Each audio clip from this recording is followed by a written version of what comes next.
காலை உணவு அப்படின்றது ஆரோக்கியமான உணவு. இப்ப நம்ம ஊர்ல என்ன சொல்லிடுறாங்க, உளுந்தங்களி அப்படின்னாலே வயசுக்கு வந்த பிள்ளைங்களுக்கு மட்டும்தான் கொடுக்கணும் அப்படின்றது. சோ இந்த உளுந்தங்களி எல்லாருமே சாப்பிடலாம், ஆண்களும் சரி பெண்களும் சரி, எல்லாருக்குமே ரொம்பவே ஆரோக்கியமானது. உங்க வீட்டுல ஒரு பையன் ரொம்ப மெலிஞ்சி இருக்கான் அப்படின்னா அவனுக்கு இந்த மாதிரி உளுந்தங்களி மாப்பிள்ளை சம்பா அரிசியில செஞ்ச கருப்பு உளுந்தும் சேர்ந்த களி மிக்ஸை நீங்க செஞ்சு கொடுத்தீங்க அப்படின்னா அவ்வளோ ஆரோக்கியமா இருக்கும். லேடிஸ்க்கு பொறுத்த வரைக்கும் கருப்பு உளுந்தங்களியில நிறைய இரும்பு சத்து, கால்சியம், நார் சத்து இந்த மாதிரி இருக்கிறதுனால இவங்க வயசுக்கு வந்த உடனே அதை சாப்பிட கொடுக்குறாங்க. ஸோ மாதவிடாய் காலத்துல அதிகமான ரத்த போக்கு போதா அதுக்கு இந்த கருப்பு உளுந்தங்களி மிக்ஸ் ரொம்பவே நல்லது. கர்ப்ப காலத்துல பாலூட்டும் பெண்களுக்கு இது நிறைய சத்து கொடுக்குது.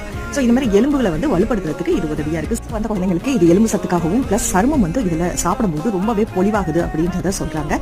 மன அழுத்தத்தையும் குறைக்குது. இப்போ ரொம்ப ஸ்ட்ரெஸ் அந்த மாதிரி இருக்கிறவங்களும் இதை ரெகுலரா சாப்பிட்டு வந்தோம் அப்படின்னா அந்த ஸ்ட்ரெஸ்ஸும் குறையுது. காயல் சமையல் மசாலா ப்ராடக்ட்ல நம்ம 2 வகையான களி மிக்ஸ் கொடுக்குறோம். ஒன்னு கருப்பு உளுந்து களி மிக்ஸ், இன்னொன்னு மாப்பிள்ளை சம்பாவோட சேர்ந்து மிக்ஸ் பண்றது. சோ இதுல உங்களுக்கு எல்லாமே நீங்க செஞ்சு பிளைனா சாப்பிடலாம், இல்லைன்னா